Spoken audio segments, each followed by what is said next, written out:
Welcome, ladies and gents, to podcast number 3 with your host, Benjamin McKay. This one we recorded back in Australia just before I left, so it was about a week before I left. So this was the last one we recorded back in Oz before we came over to the US of A, and it was with Mr. Tom Wegener.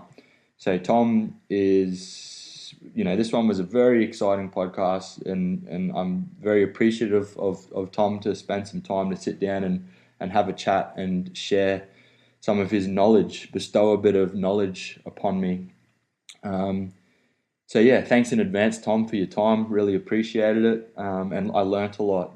So Tom has been an avid surfer for over 40 years.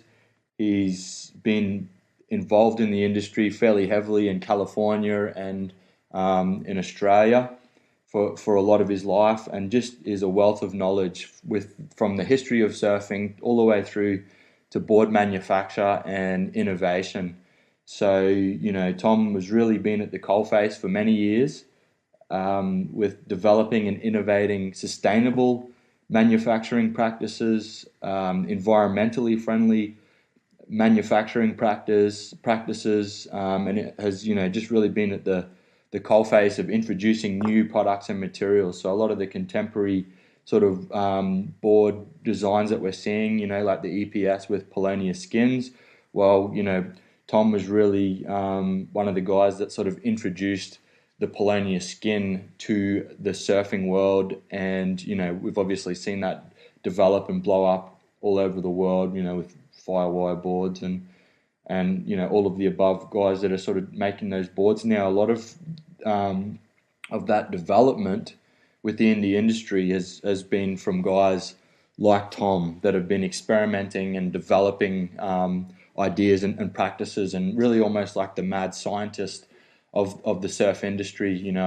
I put him right up there with George Greeno and some of those other guys that were really developing boards back in the early days. Well, I mean, Tom is one of those guys that still, to this day, we're sitting and chatting about ideas, and he's still, talking about. He's just really super excited, super energetic, and super progressive about developing the whole surfing the whole surfing scene and industry. But yeah, I mean, it was really exciting.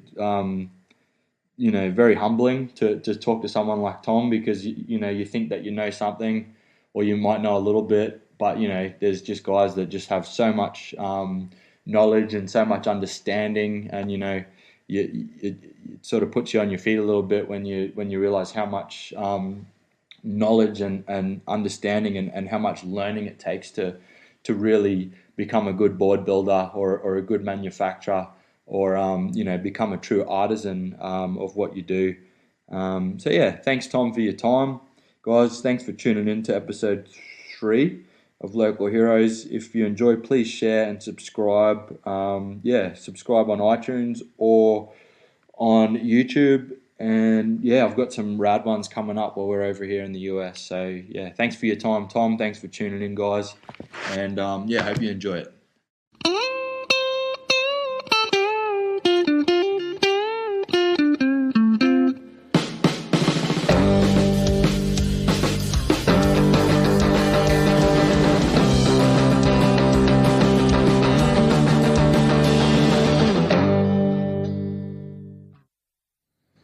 All right, welcome, listeners.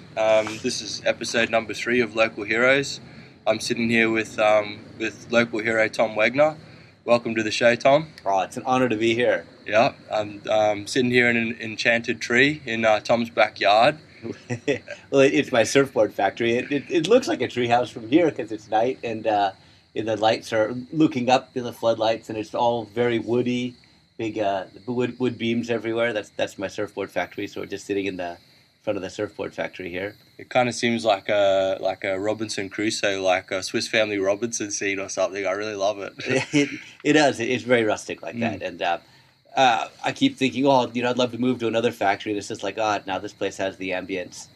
And I think that the environment where you're working It's a very wooden environment, and I started off, making polyester surfboards here, but like the wood kind of influenced me maybe. Like there's just so much. I'm looking at that big, like, 1.5 foot across beam that holds up the upstairs. And there's 3 stories to this A-frame shed here. It's all wood.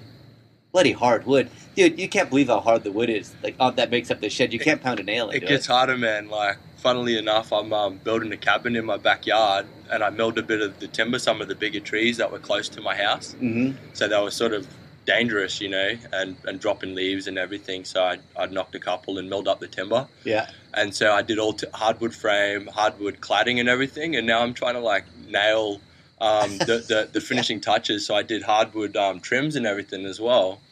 And I'm trying to bang 2-inch nails in. I'm pre-drilling at the timber, and I'm still bending nails, trying to bust. It's just so hard, man. It's insane. It's beautifully hard like that, Yeah, it's great. Yeah.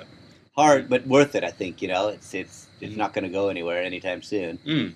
Absolutely. I don't think the termites like it as much either as pine and softer timbers. So. Oh, no, not even close. Yeah, no, I love it. I love this this little setup you got. So how long you been here for Tom? Let's see, we moved here in 2001, and so started making surfboards straight away. Actually, I was making surfboards here before it was owned by my parents, my wife's parents, and we bought it off of them, largely for them. Big, beautiful shed here, and the house is a 1980s asbestos-ridden, kit home. But the thing is, it's like an esky. It's so cool in the summer and warm in the winter. So it actually, I don't mind the house. Well, that's the thing about asbestos is it's such an incredible material, and it's so versatile and so functional. It's just unfortunate it kills people. Yeah, yeah.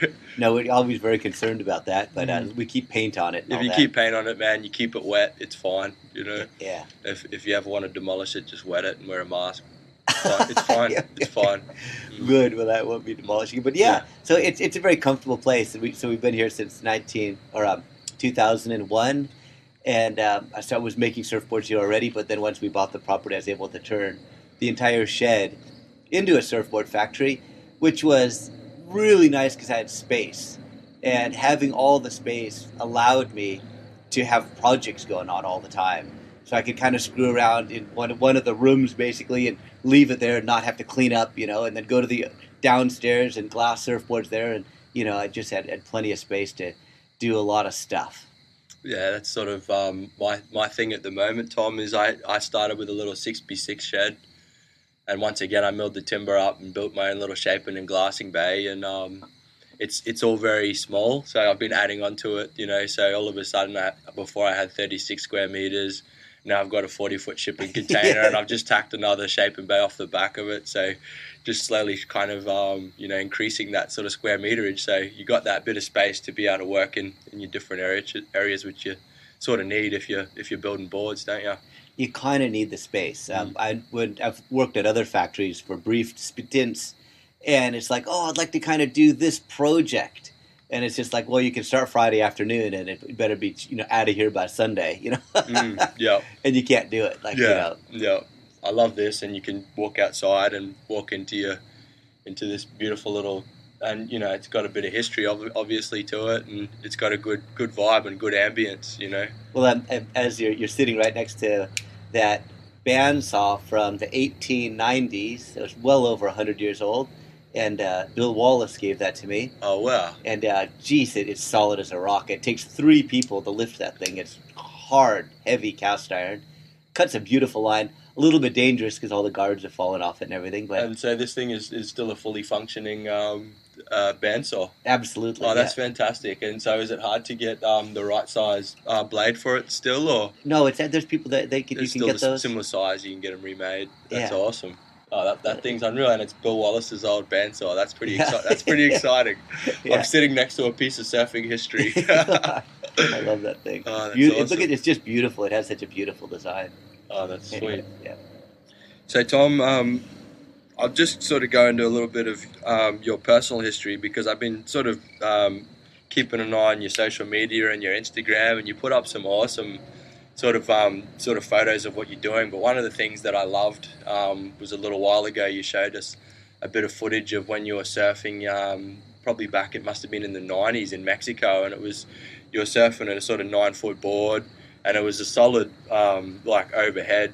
It looked like it was probably 7-8 foot, like some really solid punchy waves. And you're talking about fin placement and the way that people are placing fins now, and sort of your sort of theories on it. And I think, you know, the beauty of the industry we're living in now is all of this information that's being shared by guys like yourself. And you know, there's a lot of young guys like me that are sort of coming up and absorbing all that information. But you've got a bit of history in the surf industry. So where did it all sort of kick off for you? Where did it start for you, Tom? Well, I started surfing early on. So I was born in 1965. And by 1975, even as a 10-year-old, where I grew up was really steeped in surfing history in Southern California. I grew up in a place called Palos Verdes, which is on the south end of Los Angeles. And it's a long peninsula that goes out into the water and has fantastic surf. And that it was the Waikiki of California. So back in the 1920s and 30s and 40s and 50s, you had San Onofre, you had Paddleboard Cove, and you had Malibu, and I was surfing Paddleboard Cove. And there was a sense of history all around us, but in the 70s, we were very forward-thinking. It was all about the shortboard revolution still. But I sensed the enormity of where I was growing up, even though nobody talked about it.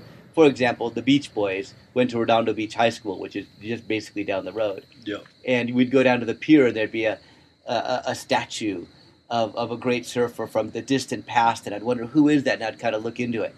And, and so I felt it, though I was kind of alone in appreciating it. As a matter of fact, an old gentleman named Dave Constable, who was old when I started surfing every day in 1976, and he surfed with Duke Kahanamoku. So he would be out there to just all of a sudden just go off on a story of surfing with Tom Blake and the Duke and what surfing meant and, you know, his life as a surfer. And, you know, you just sit there as a kid going, wow, that's cool.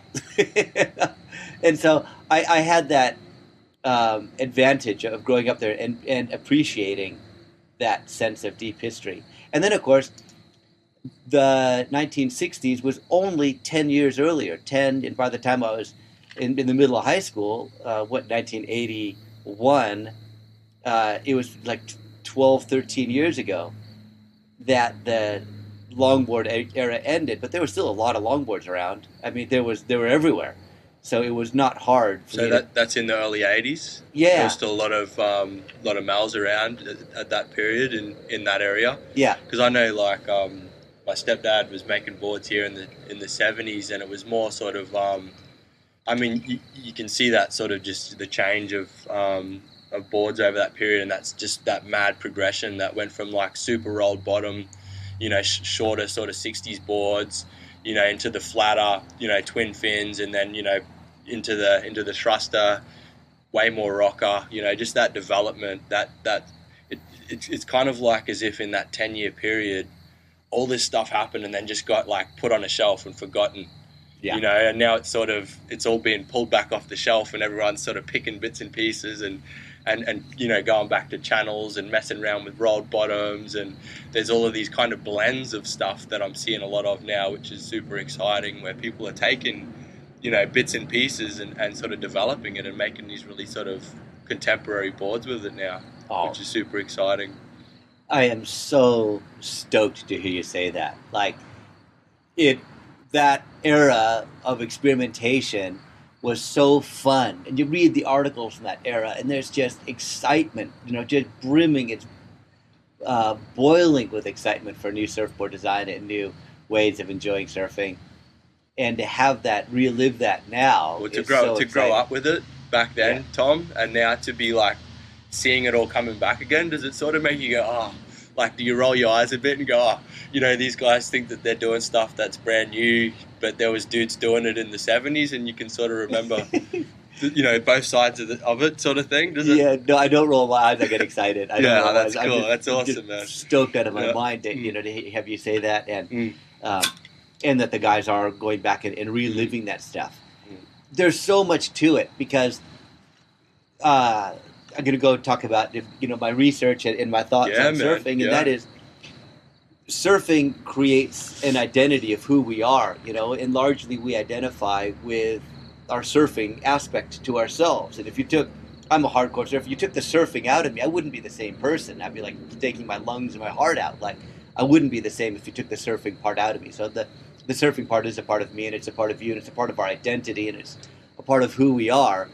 And we have the opportunity to create our own identity and experiment and to develop ourselves. And I think that by having so much opportunity in appreciating all this design, appreciating history, we have more ingredients to choose from, more colors, more music, more ingredients to put ourselves together to make ourselves a better person, a version. And of course, this is the exact opposite of what was happening through the 90s and the 2000s. Yeah, absolutely, man. That would have been pretty tough. I mean, because you were making boards all throughout that period, yeah? Yeah. So you've been in the board industry since the 80s, early 80s, or? Yeah, well, I didn't really start making boards full time until I moved to Australia. But I was always shaping boards. But yeah, I was team rider for lots of people, and I spent 10 years with Donald Takayama. Oh, wow, so okay. I was very in the industry, and I started shaping in 1978 when I was 12 years old. And so I was always shaping and doing stuff, but really involved in the surf industry in different ways the whole time. Yeah, awesome. That's fantastic. So, so with that development and working with Takayama, like, you've obviously seen some massive changes throughout the industry, and you just sort of touched on the 80s and the 90s and that sort of just that atypical white fucking, you know, shortboard thruster, and it sort of just became the norm, you know, and that was just that was the only board design for like the next 20-30 years, you know. It was so painful, and it just went on forever. I mean, God, we just think, is this ever going to end? Like in the 90s, we were thinking, is this ever going to end?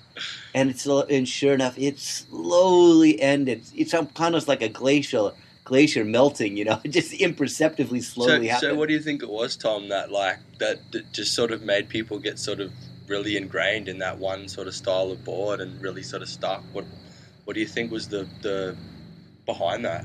Well, the reason it happened was the press was owned by the big three, Billabong, Quicksilver, and Rip Curl. And I knew the guys at Surfer and Surfing Magazine, and they would actually have to go to the big three and ask them permission to put the cover, because the cover had one of their logos on the cover at the time. And those three basically ran the surf shops, ran the surf industry, ran the magazines. They did an absolute brilliant job of dominating and turning it into a monopoly, and they owned surfing and they owned the press. And what's happened now is the internet, social media. Everyone's got these little bits and pieces. Everyone's adding their little bit. Yeah, and it's a direct forum now. It's a direct forum. You saw that Quicksilver and them crumble as social media came on, as the internet came on. They crumbled because they could not hold on to their position, but they couldn't hold on to it anyway. I mean, the surfers have a rebellious element. There's a bit of punk in everyone. There's a bit of rebellion, and I've got to say, you know, dude, if you're sponsored, you're not a rebel. You know, if you're getting paid to surf, you're not a rebel anymore. You're part of the system. And I was just so stoked that that everybody like, oh man, you know, I'm sponsored. I mean, it's like, dude, that's not a compliment, dude. Like, there's so much more to it. I want to, you know. Anyways. No, you know what, Tom? I do want to touch on that a little bit, because I'm sort of a bit of a left fielder. I'm not one of the guys that grew up in the industry. I grew up in North Queensland, so I grew up in a cane farming community, so very, very remote, very sort of distance from surfing. So for me, like, my first waves was surfing the Barrier Reef, you know, when it was working. I've had some incredible waves up on the, and there's some little spots we could talk about when the microphone's off, and I can chat to you about a couple of spots, Tom, that'll probably blow your mind. But in having said that, like, our external sort of force coming into the surf industry, and I think what you're talking about or touching on with you know, the sponsorship and the culture and the value of surfing and the value of that identity, for me was I'm super passionate. I got no interest in being a performance surfer or but I'm very passionate about making boards and about the culture and about alternative surfing. So I think that's something that's really important, and something that guys like yourself and people have been pushing behind the scenes probably for a lot of years. Yeah. And so it's awesome to be just even sitting down and having this chat and talking about the alternative sort of surfing world. Yeah. The alternative surfing world is always really important. I've got it. When I was in San Diego around 1990, 91, you had the surf industry was worried about the backyarders taking over and saying, "Oh man, these backyarders are ruining the surf industry. We can't pay our laborers enough." And then they thought all the jobs were going to go to Mexico, and so a surfboard industry association started. And I just graduated from law school, and I was an expert at hazardous material waste and occupational safety regulations. And so they nominated me as the executive director of the surfboard industry of California. And so I was able to talk to all the heavy shapers, all the very top people in the industry about what was happening. And then so I went to Donald Takayama, and I said, "Donald, will you join?" And Donald was just so classy. He goes, "Oh, Tom, it's just going to be a witch hunt. It's all going to end in tears, Tom. You know what? They're trying to shut down the backyarders. The backyarders are where it's at. The backyarders are the heart and soul of the industry, Tom. And, I don't want you to ever go after a backyard surfboard shaper." And Donald came from a spiritual place, just so far in the ether. And, of course, Donald was right, and the surfboard industry completely collapsed when Clark Foam turned against it, and it was just a classic situation. Surfers are rebels, and they always will be, and that's we have to rejoice in that. We have to rejoice in the fact that there is a backyard, and that's actually a lot of my research, is that what makes surfing so bitchin'. The reason surfing is like punk rock. The reason surfing keeps changing is because there's a low barrier of entry. Like, you can make surfboards, I can make surfboards. I'm in a shed here, and I'm making surfboards for the best surfers in the world. Yeah. And there's a low barrier, and we believe we can do it, and the culture supports us. As soon as somebody comes up with something goofball out there, they look at it on social media and it works, they want one. And all of a sudden, and the fewer there are, the more they want it. It's great. Yeah. It's like rock and roll. It's like, but there's no, it's like rock and roll, but you can only see it live. There's no recordings, because the only way you're going to experience is you got to get one of those boards under your arm and paddle it out. And that's the exciting. So that's, in that way, surfing is an art form of just extraordinary proportions, because it has a low barrier. Anybody can do it. Anybody can be the best in the world tomorrow. Well, Tom, I love that you just said that. I think that if there's any kids out there that are listening and going, I can't become a surfer, or I can't be involved in the surf industry because, I don't surf like Kelly Slater or Mick Fanning or something like that. Well, I beg to differ. I think what we're talking about right now, I'm hoping, gets people excited, because exactly what you're talking about. I mean, it takes time. You got to do your apprenticeship like anything. If you want to be good at something, if you want to become an artisan at something, if you want to succeed at something, you've got to put a lot of time and a lot of effort into it. And anything that you do in life that you're gonna reap a good reward from is gonna be a lot of hard work, and you got to dedicate yourself to it, whether you want to be a bloody musician or a board builder, or whatever it is you want to do. But yeah, I love that, man. I think that's fantastic. That there is that rebel element, and the manufacturing. I mean, you spend a bit of time studying like the value of surfing, right? Yeah. So can you tell us a little bit about that, sort of what you learned and sort of where that sort of plays in? Well, the value of surfing is, what's funny? So I started my PhD, and I was hired to give a talk at the university day, and so I was talking about how important surfing is to my advisors, and they said, "Look, Tom, you need a hook. Like you're going to lose them straight up. How much money is it worth? You have to put everything in money values." And I'm just like, oh my God, like this. And there was a real light bulb moment for me. It's like, well, of course you've got to put something in money values in order to talk to just about everybody.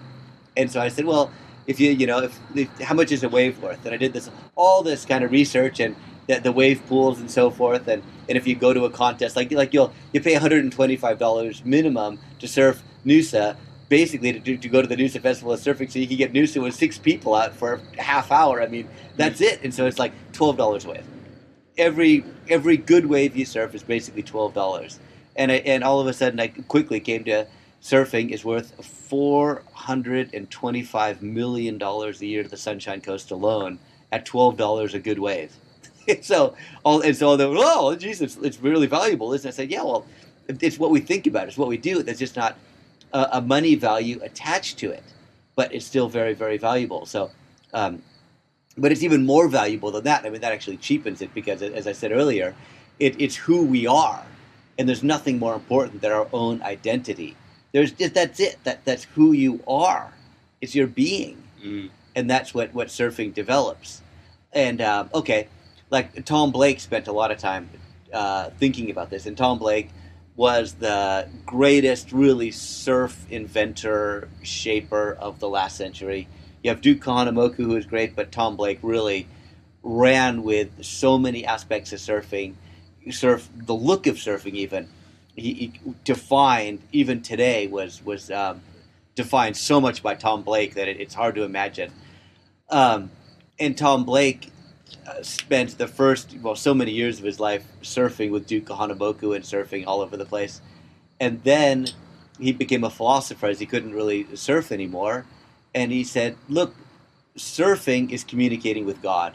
Okay, nature equals God. When you paddle out and go surfing, you're with nature, you're with God. So when you're surfing, you're with the divine. And end of story kind of right there, but then it kind of goes on. It says it develops your skills, it develops who you are, and the value of that is astronomical. And I think of sometimes I think, with our modern world, if you're talking to God, say all of a sudden, bang, you're talking to God, and the phone rings, are you going to answer the phone?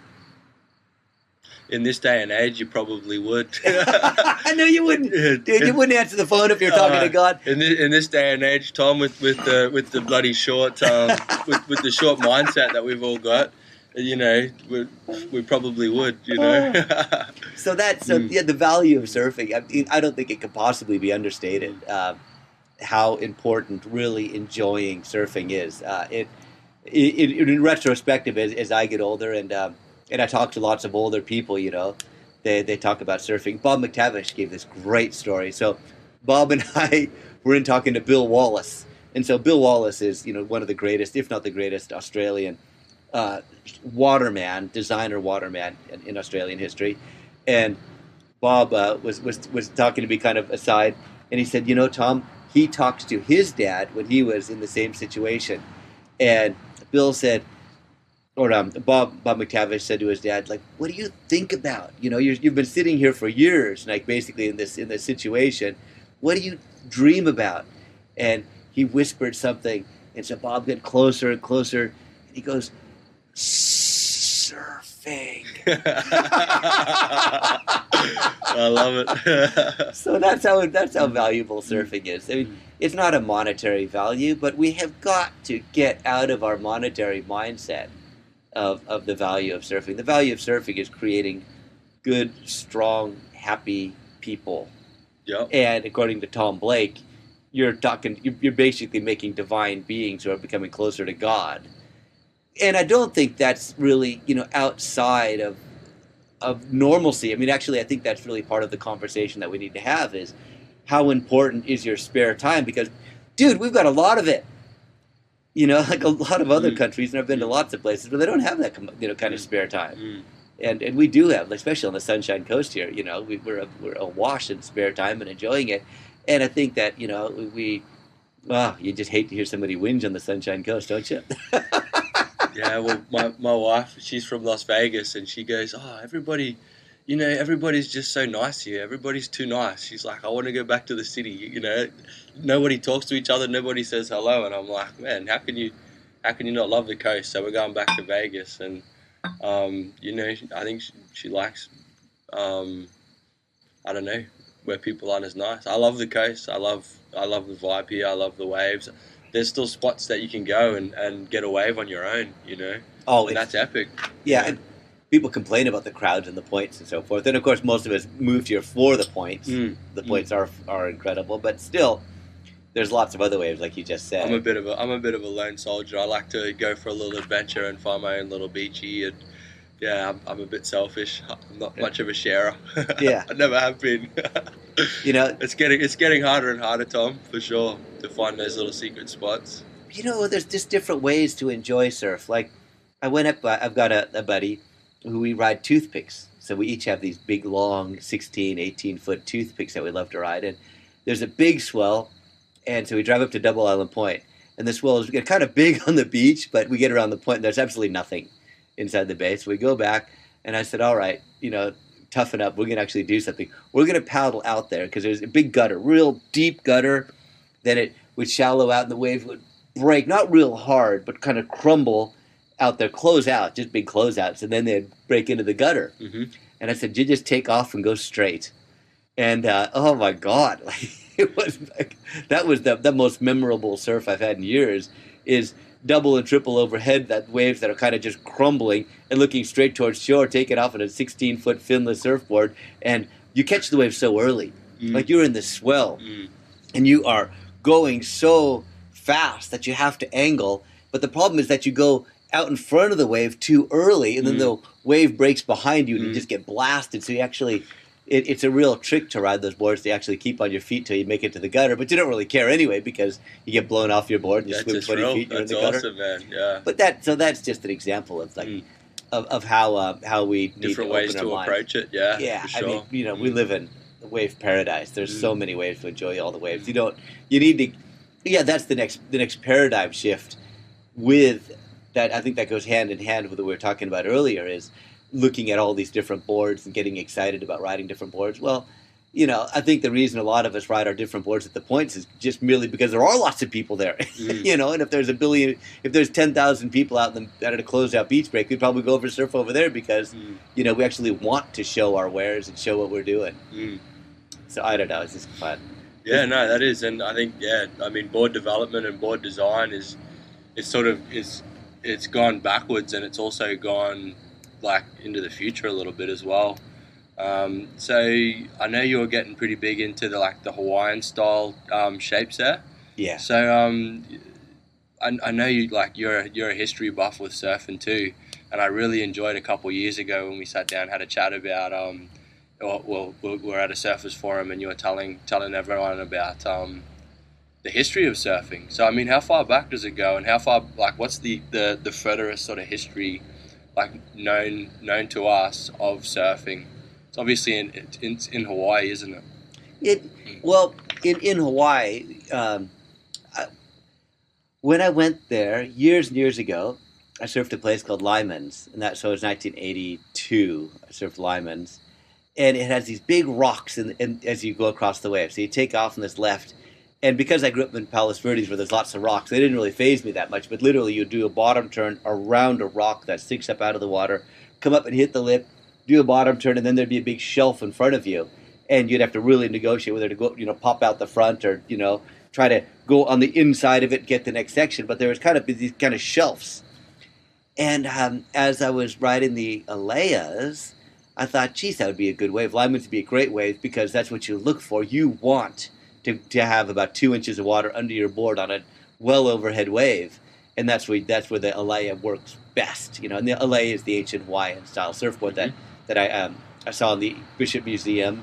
I saw the ancient boards. I started remaking them. So I went back to the Big Island of Hawaii to surf Lyman's in that area again, and I ran into a guy, and this is where kind of a funny divine intervention comes in. As I came out of the water on this flat day, I was actually bellyboarding on it, but maybe knee-high waves out at Lyman's and kind of going across the rocks. And I'm standing on the side of the road, and I hear this car, beep, beep, beep, and this car pulls over the side of the road, and is that Tom Wegener? Oh my God!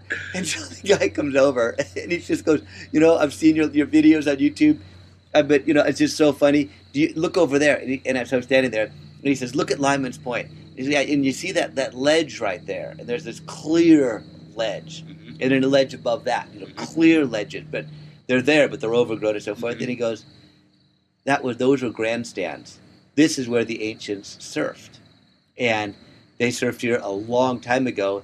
And in ancient times, when they'd have surf contests, those were the grandstands where the Hawaiians would sit and watch the surfing here at this left point. And the penny just dropped. It's like, yeah, they surf there because it's right, within. You could throw a rock and hit somebody, no worries. Mm. And it at head high, it just drains out over these shelves where the alaia would just blast out speed, and then it has this nice fat shoulder where you could just see the alaia working and spins, and the amount of gymnastics basically you could do on that wave on a finless surfboard. Mm. And so yeah, that was that kind of the confirmation. And so you're going back to how long surfing has been around. So as I was doing my research for my book and the PhD that I'm hoping to get, I got another friend sent me a report. When the government bought that land in the 1980s, they did a report to find out the historical importance of Lyman's Point and where the area was. And so there was about a hectare of property where the kings lived, and King Kamehameha grew up there learning how to surf there in the late 1700s, late 1700s. And it was made 22 generations before Kamehameha as a surfing club. Yeah, right. As a palace for surfing, for kings to learn how to be watermen, how for the royalty to enjoy surfing, to have surf contests. So that's how far back it goes there. So it goes back to like at least the 1400s. But then again, it was already advanced enough in the 1400s in Hawaii to say, all right, well, let's build a castle. You're on this point because we got this sick left-hander.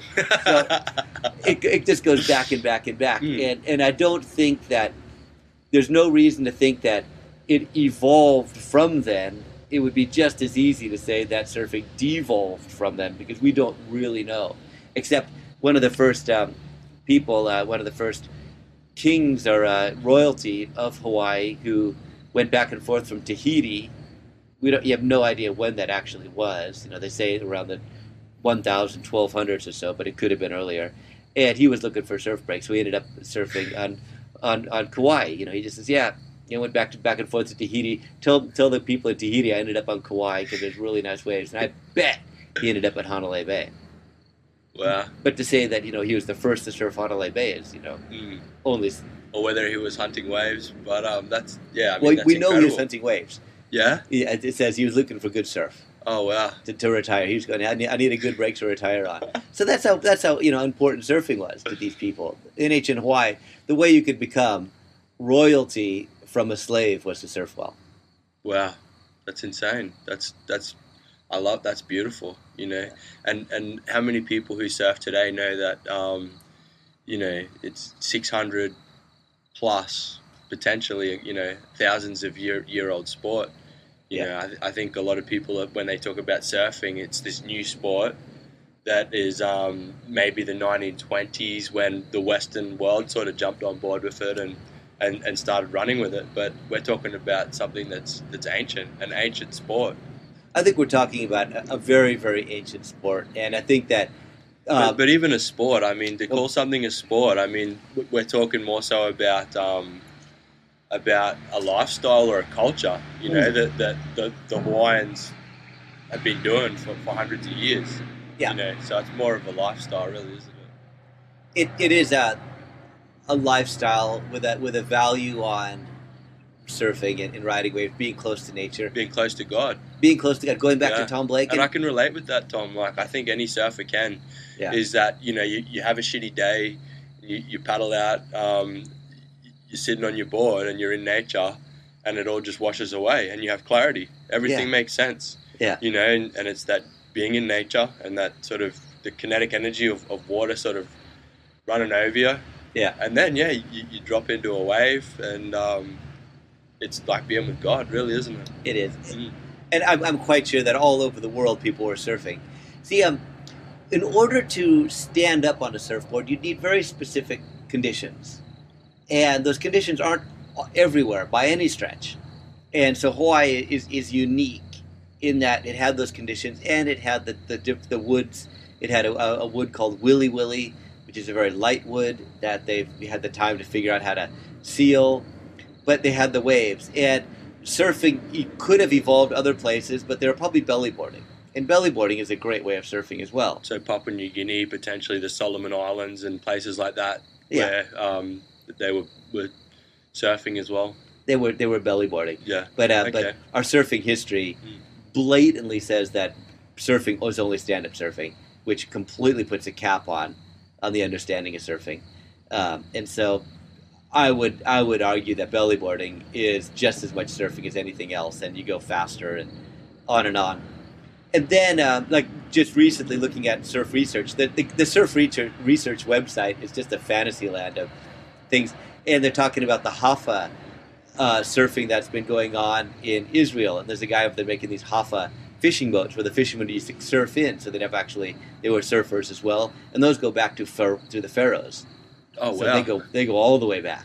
Wow. This Hafa type craft. And then in South India, all over South India, people were surfing on these little rafts that they called catamarans. They called it a catamaran. It's actually before the Westerners called the catamaran a catamaran. It was actually a surfboard made with 3 logs lashed together. They'd actually surf on waves on those 3 logs. And dude, So- I can't wait to go to India and try those things. What was that website, Tom, that you just mentioned? Surfing History? Surf research. Surf Research. Surfresearch.com. Okay, that's one I haven't heard of, and there's a lot of info about the history, obviously.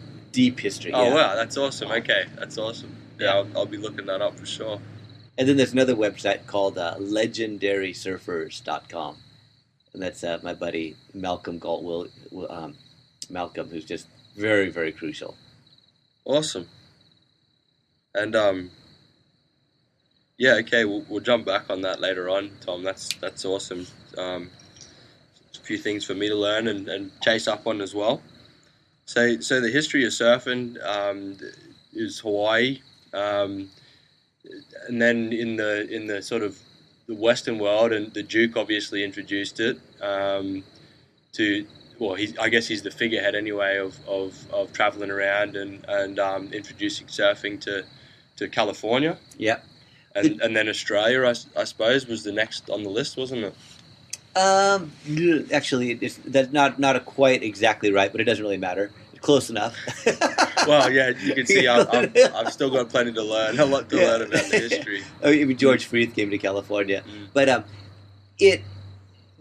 think what the Duke did was created the culture of aloha, and that is enormously important for surfing. And it cannot be underestimated that the Duke came here and just made surfboards with people, did everything he possibly could to promote surfing. In the beginning of Tom Blake's books, he says, surfing is a great pastime. It's, doesn't talk about God, but he basically says the same thing. Like, it's a great sport and activity for, men and women all around the world to get involved in surfing because it's a good, clean activity. And so and the Duke was the ambassador of aloha. And I think we still somehow feel aloha in surfing, in that, you feel like a kinship with surfers. They are what we call ohana, or the Hawaiian word is family. And I love Lilo and Stitch. These cartoons just nail surfing. They just actually really do such a bloody good job with it. Like Lilo and Stitch, the little monster, his older sister wants to send him away, and he's like, he's ohana, and it's just like, he's ohana, and they actually capture so much about surfing when they say that, because I think that surfing is a family, and I think it binds people together, and it's because of that it's enormously valuable. When I came to Australia in 1998 actually, it was kind of the era of the shortboard revolution, shortboarding homogeny, really, where they just owned everything, and the press and so forth. And they were saying surfing's a bunch, ohana, or community spirit is a bunch of bullshit. When you paddle up, pull up to your spot, and you see a bunch of surfers out, you just wish they'd all burn in hell forever. You just want all those waves to yourself. And I read that, I just said, man, times have got to change. That's actually not quite accurate. And any surfer that's traveled enough pretty much knows that surfing by yourself is enormously lonely. So there's definitely a balance. Yeah, you need at least one mate, Tom. You need a mate or two. Just one or two mates. I mean, it didn't happen unless somebody saw it. Yeah. I'll be happy with one mate. That'll do.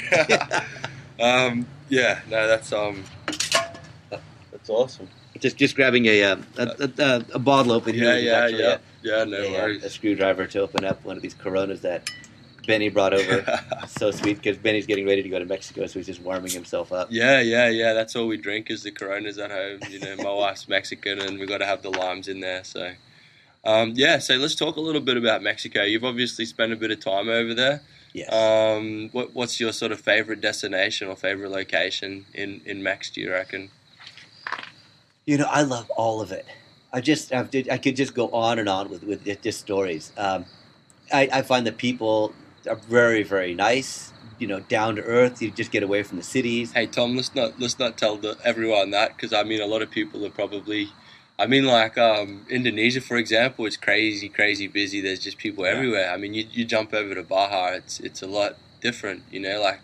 Americans are still very scared. You're probably one of the few. I guess you're an expat, but a lot of people still try and warn you against going there. There's still a lot of sort of threats, and there's still that edginess and that sort of danger as well to Mexico. Yeah, absolutely. Yeah, and I think it's gotten a lot worse. I made a surf movie called Siestas and Olas, and I came to Australia showing that surf movies and theaters and RSLs and so forth, and it's actually a really good movie called Siestas and Olas. I'm gonna look that up. Oh, so it's a travel adventure of Josh Farborough and I, and then Mark Cavanaugh. We meet as we're traveling, and are driving down through Mexico, and it's a lot of us surfing, but mostly it's about the culture, the vibe, the feel of Mexico, little stories of each town that we go to, and we wanted to capture it because at the time, 1995, I guess it was when Mexico was probably the safest and the most friendly it had ever been. And it just seemed like surfing was just booming. It was a very exciting time. And Mexico is wide open, and I think it's much more dangerous now than it was then. It's sad, man. A lot of it's all this bloody war on drugs, and it's a lot of drug cartels have taken over, which sucks, To me, it's like the States is sort of getting to a point now where there's a lot of sort of a bit more deliberalization, and I don't know. I think they're still locking people up, And to me, if they could just fucking get on with it and deliberalize, I think it'd make a lot of those sort of cartels go away, and make Mexico a lot safer, because the people there, like you just said, are incredible. Oh, gorgeous. My wife's Mexican. Her family are all. And they're the most beautiful people, friendly and generous and honest and kind people, And I feel as though tourism gets affected a lot down there because of the cartels and that, and the whole war on drugs. I think is a big causation from that. It is. A couple of quick comments.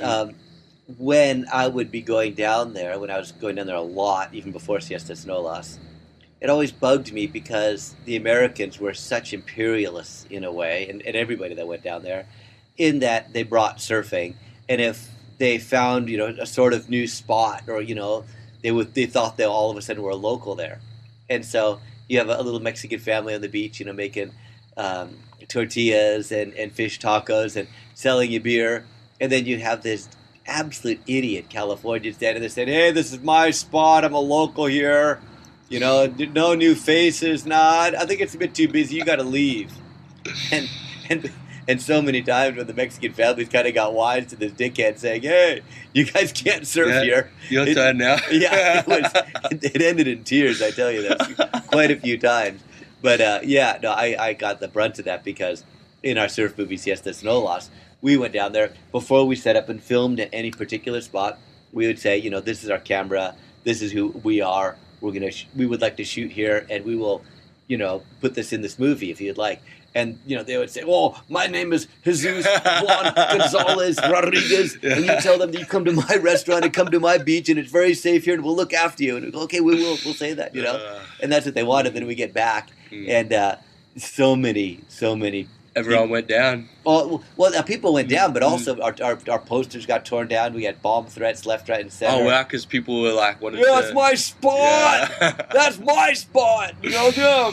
And that's just the funny thing about surfing is it brings out a real weird darkness where people they identify with something and it kind of becomes a religious attachment to something you have and it's so precious to you. And I appreciate the preciousness that a special surf spot will hold to this one person, saying it's theirs. They want it like their own kid, But at the same time, I would have to say, I think that the ancient Hawaiian style, the Duke Hanamoku style of sharing, he was legendary for sharing and saying, no, we share what we do.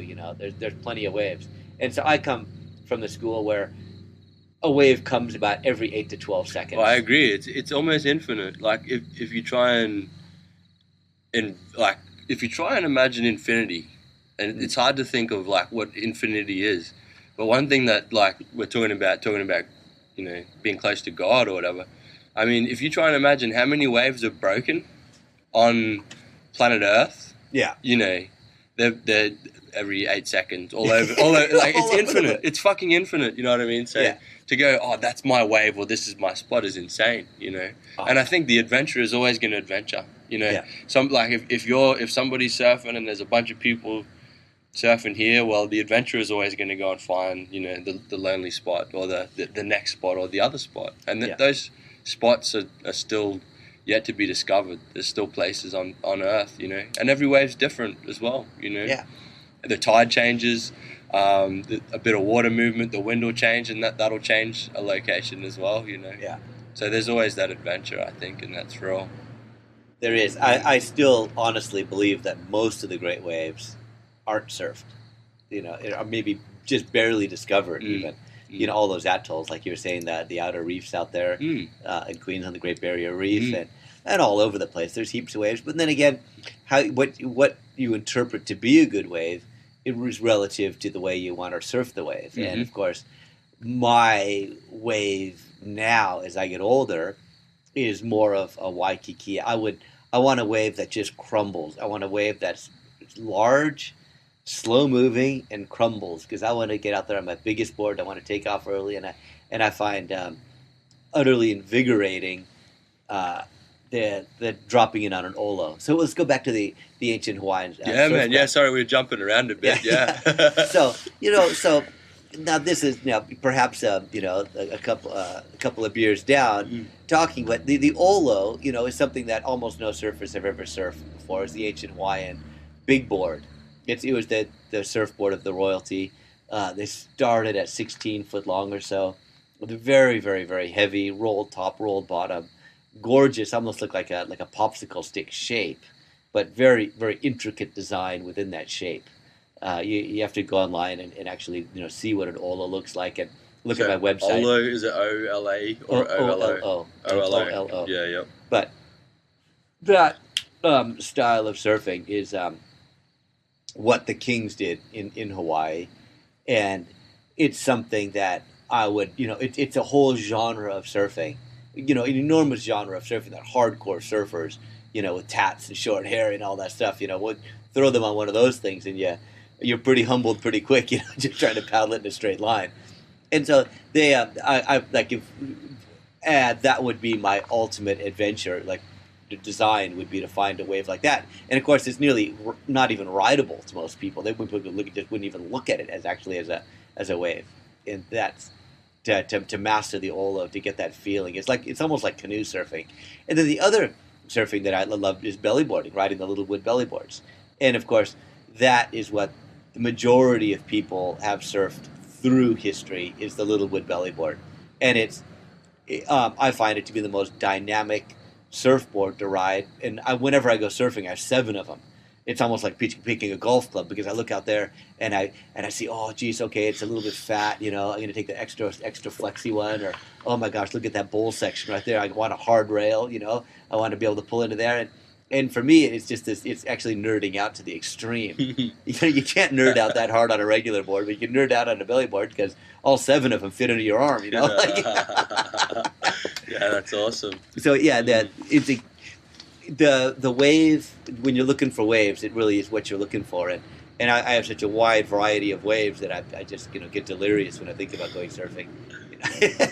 So Tom, I guess we haven't really spoken too much about actually your board manufacture. Obviously, you started in the early 2000s when you came over sort of full time. Can you sort of just go into a bit of detail of that sort of development? Because I love the stuff you're doing now.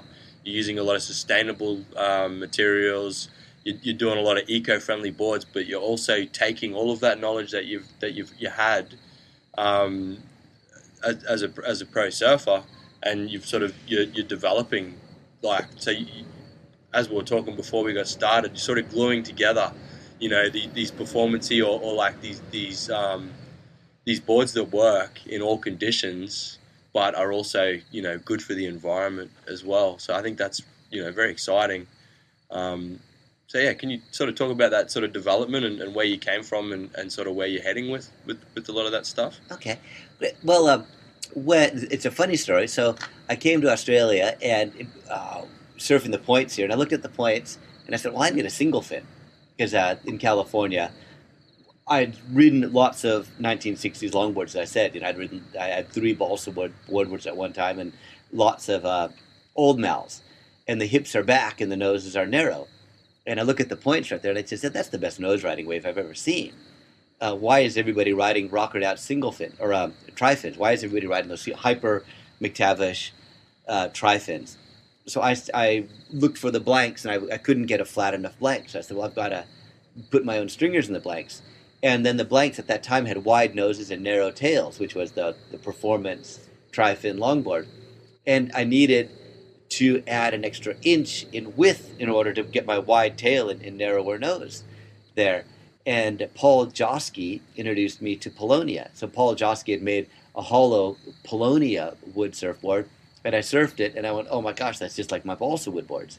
So and at the same time, I needed I needed at least an inch stringer to make the tails of my wood wide enough. So I got a whole bunch of paulownia, and I'd get my blanks split so that I could put the nose rider rockers down, which is a low rockered nose, lifting the tail. And I started nose riding the points, and I wasn't alone. There was Josh Constable and Jimmy Gamboa was coming over from California. That were kind of nose riding the points for the first time. And with the paulownia, all of a sudden I found that I would ding my boards up, because I was surfing a lot back then, and I'd have nose blocks and the big paulownia wood fin in it. And I found that the paulownia doesn't absorb salt water, and that just blew my mind. So I would get a big smash in my fin or my stringer and so forth. And with balsa, you're all of a sudden you're going to delaminate. It's just going to go. If you get a ding in the nose of your board with a balsa wood stringer, your fin is going to be falling sideways by the afternoon, because the water will go all the way through your stringer, and your fin will it'll soak it up that like hard. A sponge. Oh, Unbelievable. Wow. Yeah. And so I was getting dings in my boards, and it wasn't absorbing salt water. So I did some tests with buckets, freshwater, salt water, and sure enough, that doesn't absorb salt water. And that was it. That was that. And now you can see the Firewire who uses paulownia. Yeah. I think almost all wood surfboard makers in the world use paulownia now. And that came from right where you're sitting, the exact spot right there is where we figured it out. And so from then, I was making boards here, and my son was 3 years old, and my daughter was just born. And my son said, "Dad, your breath smells like resin." And I said, "Right. Well, okay, if I'm going to continue making surfboards in my house here, I'm going to have to get rid of resin." And so I'd found the wood, so I was just looking at the ceiling thinking, how can I make a wood surfboard that will sell today? But luckily enough, at that time the world was awash with money. I mean, 2002, 2004, there was so much money in Australia that people would drop $3,000 on a surfboard wouldn't happen now, but it happened back then. It was bizarre. Yeah, it's hard to even imagine that. I mean, I'm sure there still probably is that sort of realm, but I mean, it's a different industry now. It's for sure. it's a different industry and a different world, and the world does change. And don't think that the world's going to be same tomorrow the way it is today, because it won't be. We have to stay on top of the changes, and don't be afraid to try to make change, because the only thing that's utterly insane is to think that the world's going to be the same tomorrow as it is today. That's what's ludicrous. So, anyways, so I found a way to make wood boards from paulownia, and the first one I rode about 4 waves on before it filled up with water. The second one I rode about 6 waves before it sucked, and the third board worked really well and is in a movie called Lines from a Poem, and it's in my promo videos. That was a great board. So then I nailed it. So they were heavy, and they took a lot of commitment to surf, the big hollow wood boards. And as the hipster thing came along, and as the global financial crisis, that genre dried up, which is cool because it was great for about 7 years. Then I went into making the alaias, and by that, because the hollow wood boards were selling really well and had plenty of orders, I was able to go to Hawaii, see the ancient boards of the Bishop Museum, come back, start making the finless alaia surfboards, really spend a lot of time with those, with great surfers like Jacob Stuth, and then the pros like David Rosovich and Tom Carroll and Tom Curran and Dan Malloy and Mike Stewart came on, and we were experimenting with those with the paulownia.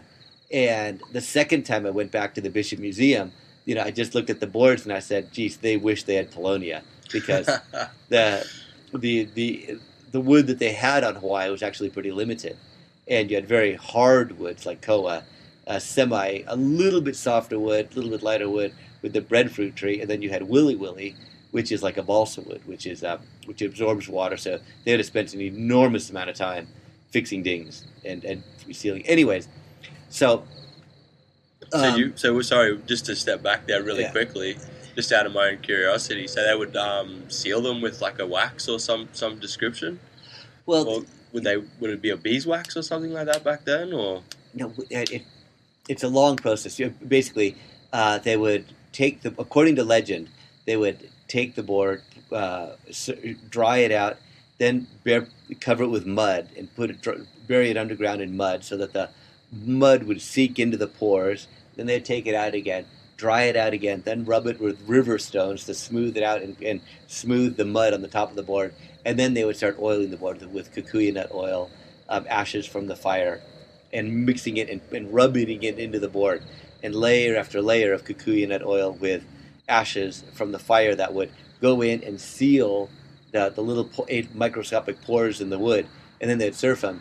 And most of the stories from ancient Hawaii, actually all of them, say that the boards were black because that was from the soot, from rubbing the oil. That's bloody fascinating. Isn't that interesting? So they're making like their own sort of type of resin type thing, or a sealer. Like it's incredible. And as a few people have the time now, but some of the people that are really into the alaias that I make, will end up putting 50 layers of linseed oil on them, and they come up with a marble surface. They're hard as a rock, and it's like a glass job if you put that many layers of linseed oil on. The oils are beautiful things. We're just so time poor now, where in the ancient times they had plenty of time. A bit of time to get that thing dialed in. Oh yeah. So I was making alaias through the financial crisis, and as one sort of genre of surfboard I was making kind of fell off, that one took off, and then but still making alaias. Everybody's making alaias, and I gave away my templates.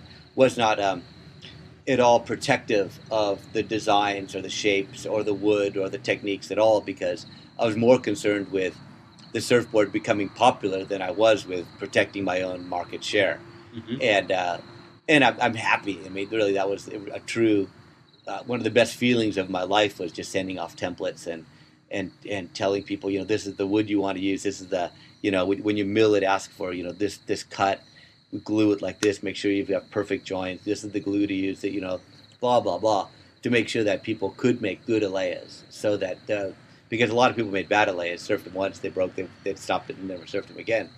So, that went well, and then I wanted to make an alaia that floated to make some money because the alaia was enormously successful in every way except financially. So if I figured if I could make a floating alaia that was foamy, I'd do well, and it was kind of riding the wave of the popularity that my friends and I had created. And so Global Surf Industries made the Sea Glass project, tuna and albacore. And the albacore's still around. They still sell heaps, and they're great. They're really good finless surfboards. I'm really proud of that shape. And 10 years later, which is now, I've been actually working on that shape for a full decade on that design. And it's still debatable whether I've topped it. I don't think it's such a good shape that I'm actually, in retrospect, I was happy with that. And so now I've developed a way of making the finless boards with thin layers of paulownia veneer, still using the paulownia, the same wood. So that's your paulownia is on this board, yeah? The paulownia is on the bottom, yeah? The paulownia is on the bottom. So that'll give you that sort of rigidness, because obviously if you got a cork sort of deck. So is this cork all the way through? No. So it's EPS, and so I had three major. I had the idea for the board, and it's sorry, Tom. This is just for the viewers. We're having a look. We're sitting in Tom's enchanted tree, and we've got a beautiful big 9-foot board sitting in front of us, and we've got the podcasting camera sitting on it. It's got a cork deck. It wraps around, and there's a hard sort of veneer on the bottom, which is your paulownia veneer, and then there's an EPS cork. Is that right? Yeah. Okay. Cool. Okay. So and then there's a stringer, and in the longer ones, there's actually a stringer running through it. Okay. A big fat stringer, because otherwise it'd break. It'd be too flexible. You need a bit of that rigidity. Yeah. And again, the paulownia is great because it no matter if you fill up the board with water somehow or other, you put a big rip in it, the stringer is going to be in good shape. But it won't affect the rigidity of the board, which is really important. But in order to make this board, I had to overcome quite a few massive hurdles. One was getting a super dense EPS foam that when you stomp on it, it won't actually ding too much. I mean, like, you could ride these boards for a year, knee paddle it for a year, and you'll get knee welds, but not out of control. We were definitely within the usable realm. And so when I first started the Sea Glass project, I needed dense EPS foam, and they didn't make it in Australia. And so I talked to Mark Kelly, and he got really great EPS foam from Thailand because Australia didn't make it. And then the next thing is to get the sheets, veneer sheets, 2 millimeter thick sheets of paulownia, which is bloody hard to get. It took me working with some great people to source this stuff and find a place that will do it and make these sheets of paulownia. Because before cutting the paulownia to thin sheets was a real nightmare, very hard. And was there much of a paulownia industry before, or is it mainly like a lot of the paulownia that we're getting now is it's coming from these farms? Was that always around? Was paulownia always around, or is it more so come into the realm now? Is it because of surfing that there's a lot of paulownia around now, or was it always around for other uses and materials? Oh my gosh! Well, in Australia, it's a story of tears. There's very few happy endings for the paulownia story in Australia. It was called a money tree, and people invested in paulownia. Oh, that was all those investments and stuff. Oh, yeah. Like pre GFC, everyone was investing in like the forestry and stuff. That was all paulownia, huh? Yeah, and nobody made it. People lost money. Yeah, they lost money. Oh my God, did they lose money? And I knew the shysters had contact with the shysters that were selling them, and I was just looking at them, going, and very, very quickly I saw that they were selling, so many trees per acre, and then I'd go to the farm and I said, dude, they're 3 meters apart, man. These things aren't going to grow. You're going to sell them like crazy because they're going to grow big in the first year, and they will stunt. They need to be 8 meters apart in order for a paulownia tree to really rock and roll, and they'll grow fast. But it's not a. They're going to starve each other essentially if they're too close. Oh yeah, basically they grow next to septic tanks really well because they'll eat all of it. So the paulownia story in Australia is not a happy one. But now there's one person. Anyway, go if you wanted to find him, just look up paulownia down in paulownia wood surfboards. on the net. Go talk to David Evans. David Evans is the man that has really worked with the surfers a lot. He's a great guy. If you need paulownia, go to the website, type in David Evans, and it used to be called Paulownia Plantation Shutters, which is a dumb name, but I think it's Paulownia Surfboard Supplies now. So it was available, or it wasn't so available before, and it's a lot more available now. Yeah, it was not available before. Yeah, okay, and Paul Josky made the surfboard, and that was the poster child. And then all of a sudden, I was the poster child for paulownia in Australia, and I was on lots of interviews talking about how great paulownia is. And back when in my full production years, probably for 5 years, I was easily the biggest buyer of paulownia in Australia. And my driveway here, as far as you can see to your car over there, was just about 2 meters high of just straight paulownia. I'd have 4 cubic meters of paulownia in my driveway at any moment. Oh wow! Okay. When we were really moving. Wow. And but then after that, and my surfboards kind of deteriorated. Then the backyard guys, the garage makers, were the buyers of paulownia, and so now they're the mainstay. But it's pretty sporadic, they're not big producers by any stretch. Well, that's the thing that fascinates me, because I mean I've did a podcast, and the listeners, if they didn't hear it, with Steve Han, who has the ETC boards, and he's using a lot of paulownia, and he's sort of been sourcing it, bits and dribs and drabs sort of locally, and doing some awesome stuff with paulownia boards. But the thing that blew my mind is like his boards. I mean, he's a big guy, he's a 100-kilo guy, and he's showing me boards that he's taken to Samoa and surfed double overhead. He's had 2 and 3 years. And these things have got no depressions in them. And obviously the way that he's building them, he's got it pretty dialed in. And I know he's been talking a lot with yourself and, pulling a lot of information. But, like, these things are strong. Oh, well, look at the Firewire. They're so strong, Tom. They're really light, like way lighter than a trad surfboard. There's just positive buoyancy. There seems to be a lot of benefits to these materials, There is a lot of benefits, and it's just happening right now, and we're going berserk. The guys like myself, I still, even though I'm a well-known surfboard shaper, I still consider myself mostly a garage guy, because I make, work for myself, by myself, one at a time. But my numbers are absolutely tiny as far as the boards I actually make, and I still make half the boards are for experimenting myself as well. So I'm still definitely a tinkerer, and it's so exciting. But the excitement isn't with making a thruster or a quad, in my mind. The thruster is everything else that we can make. And they make good thrusters and quads as well. I mean, they absolutely do. The only reason I'm not that interested is I actually think that the professional surfing scene has evolved in a symbiotic relationship with the PU thruster quad setup. And the maneuvers that they're looking for are maneuvers that surfboard does well. Like they need each other, and I think that if somebody went in there with anything different, they get laughed off. I saw something just recently. I'm sure you're familiar with John Florence and his board builder, and they're talking about a new foam that's like an algae-based foam. And he's been experimenting with it a bit, and I know John's been surfing these boards with this new like algae-based foam that they're making. So I think that there's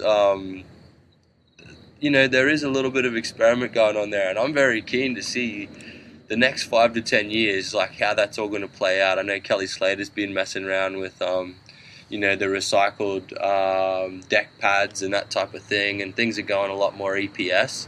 Yeah. But I mean, we're still not seeing a lot of that stuff under the feet of the the top pros. What? But I just wonder, like, how long's it going to be? When's that? Because I can envision that there's going to be some openings there. Well, it feels as though it's heading in that direction. It does feel like that, and I'm wrong a lot. Like seriously, I've been wrong about just about everything. Or I might be wrong. Oh, 10 years later, I'm finally right. It takes a little longer. Yeah. So, but if the pros had a division, a green surfboard division, and people were looking at it, you can get the judges to say, okay, we want to see something we've never seen before. let's open up the doors here, and get Dane Reynolds and Ozzy Wright and say, okay, you guys, show us something that we've never seen. That, and we got $100,000 here for all of a sudden you would just explode. But I think that, as a semi-conspiracy theorist, and I hope I'm wrong, that they'll just say, well, we can't have that. All of a sudden the top 44 will evaporate and we'll have a new top 44, which would be great. This is the thing. I think they like to have the best surfers in the world are these people. And even if there is younger people or crazier surfers, those guys are the ones in the limelight. And it's one of those things that fascinates me, because you imagine if you're a soccer player, or if you're, even if you're in the UFC, or if there's all these other sports, surfing is like the top. What is it? Top 40 people? That's it. 40 people in the whole world. There's 40 people in the surfing division, and we're talking about value. This thing's worth billions of dollars, and there's 40 people that are employed full time to surf. Yeah, and that just fascinates me. It's like, how can there only be 40 of? How are these people the 40 best people, the best surfers in the world? Like that. And there's only 40 people. I'm sure there's other people employed. There's referees, judges. But I think if we compared it to, say, the UFC or any other boxing, the amount of people that are employed from those industries would be massive. It'd be double or triple, So I think even that whole limiting that amount of people to the industry, it seems crazy that there should be more involvement and more engagement, and a bigger, more diverse industry, which I think is happening now. I think we're sort of in the infancy, in the early stages of this development, and people free surfing, that's completely gone off another direction. I remember listening to something the other day, and there was maybe 2 or 3 free surfers that were like paid free surfers. I think Rob Machado was one, and there was a couple other free surfers that were sort of getting paid. Now it's sort of slowly, there's more and more free surfers out there, guys sort of surfing alternative boards, surfing twinnies and channel bottoms, and I think it's really opening up. Yeah. I'm super excited to see where that's going to be and what the pros are going to be surfing in 10 years, because I just can't see that it's going to be the same as it is now, Tom. Yeah, it's hard to see, and it doesn't really sell all that well. I mean, that the amount of people watching it is not spectacular. As SwellNet, Dave Nettle, Stu Nettle will write, is that it's a kind of a poor third tier sport as far as viewers go. There may be hardcore viewers, but there's still not that many of them. But everyone's got a pair of boardies and probably a Billabong tee or something, and So I think that you get controversy and opening the doors to something new. Also, you have the latest thing is the ISP, the International Surfing Professionals or whatever, and then you've got the WSL. So there's 2 now competing, and I think that whichever major one wins will actually open the door. And so I love that the WSL has competition now. All of a sudden they're like, oh my God, we've got to do something here. We've got Japan over there. They're competing about Japan. And then I think that Kelly Slater is a great variable right now, because the Kelly Slater wave pool, I suspect that if you had impartial judges and you had snowboarders on that wave, they would win. I think they'd take the surfers out because all of a sudden... you're going to see some crazy new maneuvers. Yeah, all of a sudden... The stuff that we've grown up with is going to be obsolete, in a matter of moments. Because once you got some really nice reverse rocker boards that could pull into that tube and then go deeper and then come out and throw a slash, I think that it's actually going to make the thruster in a way semi-obsolete, because that way I think you'll find you want to see more of a reversible board almost, don't you? Yeah, exactly. And similar to skateboarding or snowboarding, where guys are hitting the lip and they're coming back down, and it doesn't matter if it's the front or the back of the board. No, like you're talking about reverse rocker, which I mean I'm sure everybody can see putting 2 and 2 together, but I mean that's what I envision surfing to be as well, in time to come. And I'm sure it'll split off in a million different directions, Yeah. But yeah, I mean that's all exciting stuff, I think, It is exciting. We live in great times. the era, like if you think it's boring now, dude, put yourself back 25 years ago. It was hideous. It was so boring. And the funny thing is that Kelly Slater was the top back then, and he was exciting back then. I mean, dude, he's not that. He's great, but he's not exciting now. But back then, Slater was exciting, you know. But my God, I used to watch him surf pipeline. It was unbelievable, and he's still unbelievable. But it was new then. That was a quarter century ago. I mean, seriously. Yeah. We need to just jump through surfing. I mean, when I start my talks about surfing to the kids that come out and come to my my workshops and stuff, you go, this is what surfing was in the 1920s, this is what it was in the 30s, this is what it's like in the 40s, this is what it's like in the 50s, this is like in the 60s and the 70s. I do the 80s. same thing, Tom. I got my little pictures, and you got the different bottoms and that sort of stuff, and that's an awesome part of it, you know. That evolution and teaching it as well. I mean, that's one other thing that we should probably touch on is you do the surf stay now, so you have students come and stay with you. You're teaching guys to make boards as well. Yeah, people come and it's kind of grueling, but they learn a lot. I mean, they walk away having a real deep understanding, and they come and we make a surfboard. And the goal is that to make a surfboard, and you're going to walk away with a surfboard.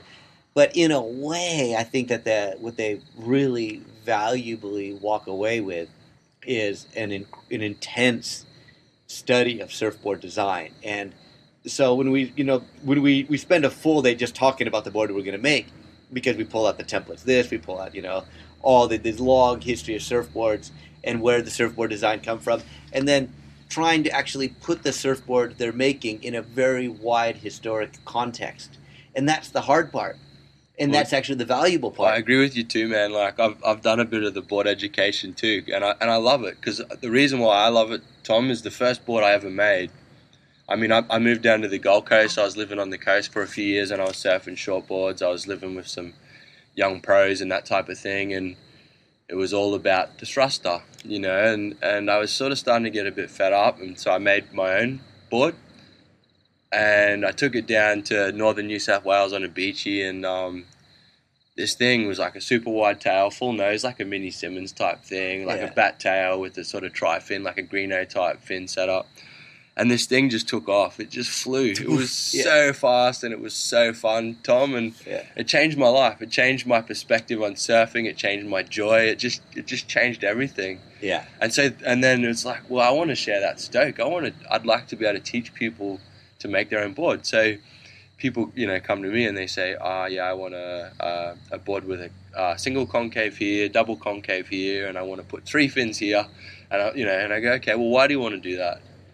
Oh, well, that's just all I've ever surfed. And you go, all right, let's go back and talk about hydrodynamics and the way that the water's going to work under this board, and why things work a certain way. And there's a lot of like you said, you're sharing that information, and somebody walks away with that knowledge. Yeah. And there's a bit of joy in that, for sure. And sharing that stoke.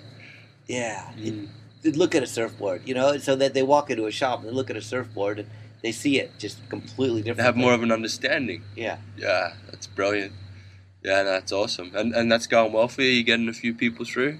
Yeah, we're doing well with it. We really enjoy it. Actually,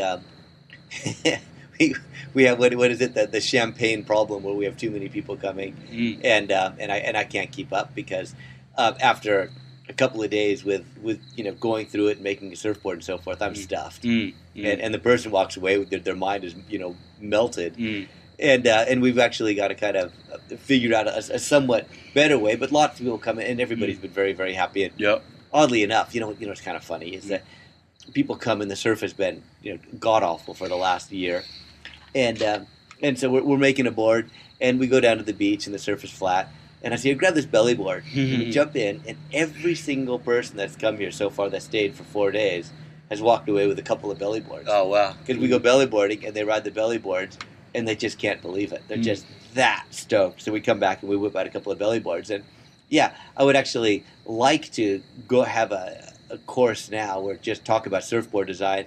But seriously, we're going to walk away with a belly board.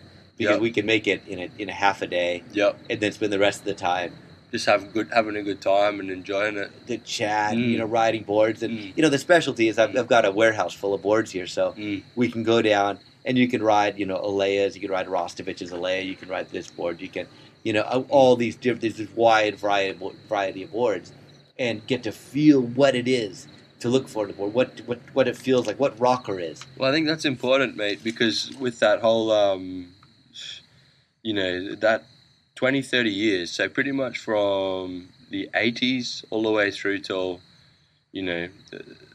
the 2000s, it was just one board design. So everyone's got it imprinted in their brain that it's just the thruster with the rocker. And so I think, that it's really important to have guys like yourself and to be re-educating people on how things work and why things work, you know. And a lot of people that surf a certain style, they don't need this particular board that they've been sold their whole life, or what Kelly Slater's surfing. That's the biggest thing I try and talk to guys about is like, you're not Kelly Slater, so you don't need Kelly Slater's surfboard. We need to make something that's suitable for you if you got a heavy back foot, or if you surf more on your front foot. What sort of waves are you surfing?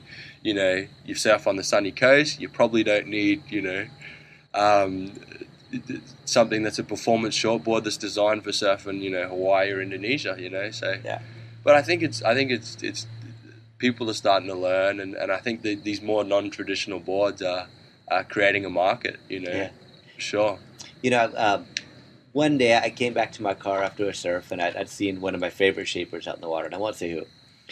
And he left this crappy little note in my car, kind of a torn piece of paper, and it's a treasure of mine. It melted my heart, because he said, Tom, you changed surfing for us shapers because we can now make boards that fit the customer.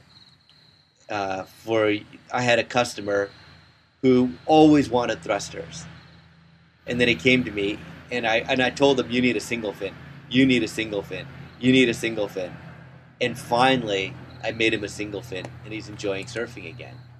But he said in a much more eloquent way, in shorter sentences, you with the alaia, you change surfing so much that you broadened the horizons to where people could see past a thruster and say, I might try that over there, and try a single fin again, because it shattered the concept that there's only one type of surfing. And by bringing these roots back and respecting in the past, it just that little fragile crystalline paradigm of the thruster, that bottom, which is great.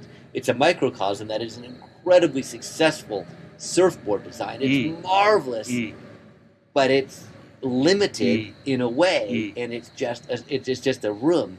But there's so much more to that. And anyways, and it's not for everyone. It's not for everyone. That board is not for everyone. No. But everyone thinks it's for them, because that's But it's changing. It's shifting.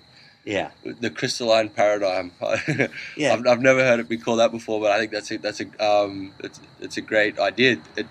It was definitely a paradigm, and I think it's been broken, and people are opening their mind now to twin fins, to single fins, to finless boards, to there's a lot of guys throughout the world now that are making asymmetrical boards and all of these different kind of crazy and fun designs, but that work for the individual, a custom board for that person, something that's got a bit of character and is unique and has its own style for that person. And I think that's what it's about. It's about that value and the culture and surfing being a lifestyle.